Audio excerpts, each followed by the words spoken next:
What's going on, Archivists, and welcome to the Staple List, your guide to all the essential cards you need for the Grand Archive TCG. And before we start, let me tell you what I define as a staple, because the deck building in GA is so diverse and open. A staple should be any card that you own and can play in basically any deck, whether it's a crucial piece to that strategy or it's just a card too good not to have. In this video, we're going to be covering water, and you can, like fire, kind of make the argument for a fair bit of cards that I don't include, but these are what I think every water player should have, so let's hop into it. So right off the bat, we've got Fracturize. I'm sorry you're looking at a $25 price tag. Card was a bit cheaper. It was around like 16 bucks. I bought my copy at around 16 bucks, and it was cheaper like earlier this year, around like 8 to 10. Fracturize is just a card that's gotten better as the game goes on. Target item or weapon becomes a Cleric Fractal Fantasia with reservable and loses all other abilities.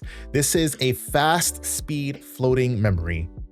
The card is good. What can I say? Unfortunately, if you want to be a water player, I will tell you that, yeah, you should pick up at least 3 of these cards. I'd pick up the whole playset. I mean, there's a reason the card's 25 bucks, right? The card is really just that damn good. So sorry water players. Yeah, you pick this one up. Next up, we've got Frostsworn Paladin, which does have a promo. Don't worry about the promo because promo is expensive. One printing here, and it is 14 bucks. Yes, that's right, $14 for an uncommon, and that's because this card is just so ridiculously good. It has intercept, which means as long as it's awake, when your opponent attacks with something, you can just redirect the attack into Frostsworn Paladin. On enter, you banish a card with floating memory. If you do, you get to draw a card and put a buff counter on the Frostsworn, making it be a 3/4, which is a really freaking good stat line for this card. It is another water staple. Now, this one you don't necessarily need in all water decks. For example, if you're playing Diana, your equivalent is Crystalline Archer. You wouldn't play this. But if you're playing other water decks, I would also tell you that you are going to need 3 to 4 Frostsworn Paladins. So I'm sorry, you're gonna have to bite that bullet as well.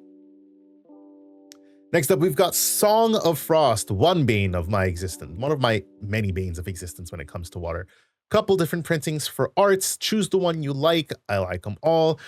Song of Frost says, oh, hey, if a unit's attacking, end the combat phase. The cool thing about this card and other cards like this is it says, as the phase ends, banish all triggers, activations, and materializations on the effect stack. Meaning that if you, let's say your opponent attacks, let's say you're attacking your opponent, right?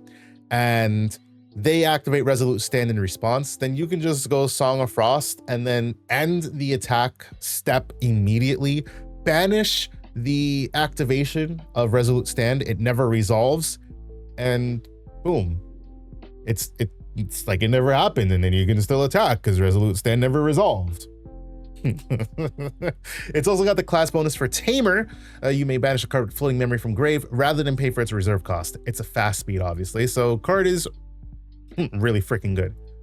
Now we've got one of 3 big negates for water. First one is Frostbind, which comes in a couple different printings. Once again, choose whichever art you like. Frostbind says negate target card activation unless its controller pays 2 reserve, and then you banish the card that had its activation negated this way. Do I need to say more about this card?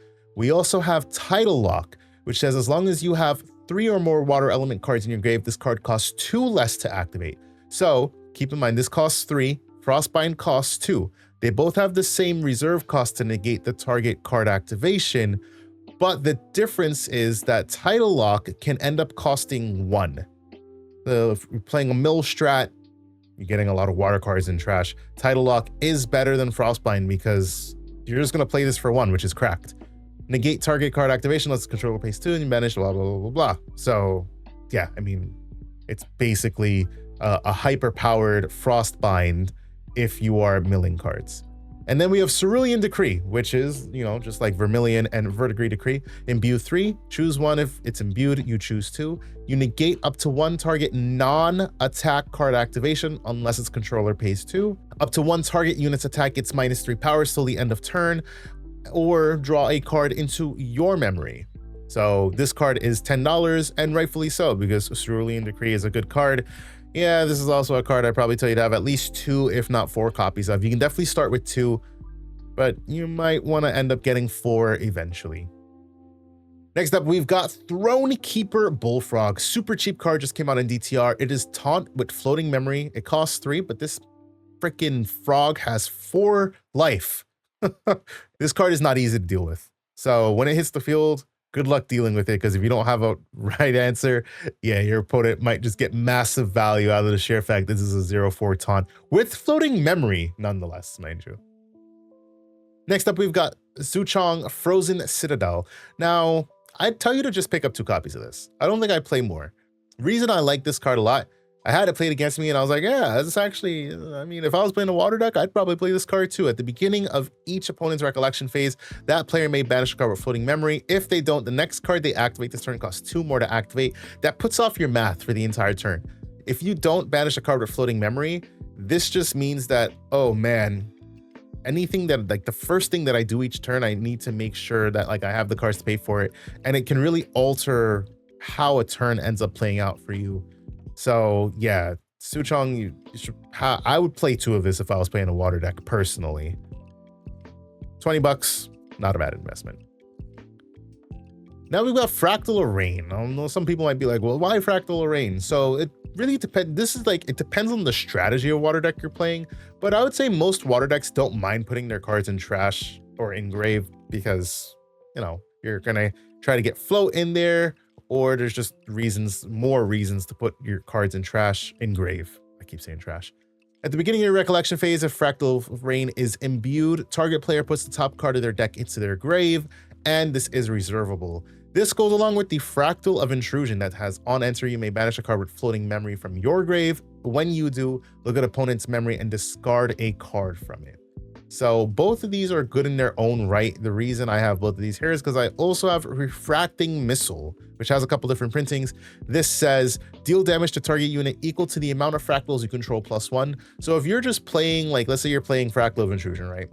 You can play 4 of this. It has reservable. That's nice. Banish Floating Memory. You get to pick a card out of your opponent's memory, which is nice. You can also just play Refracting Missile and then just deal 2, 3, 4 damage, which can be really nice, especially for a water deck.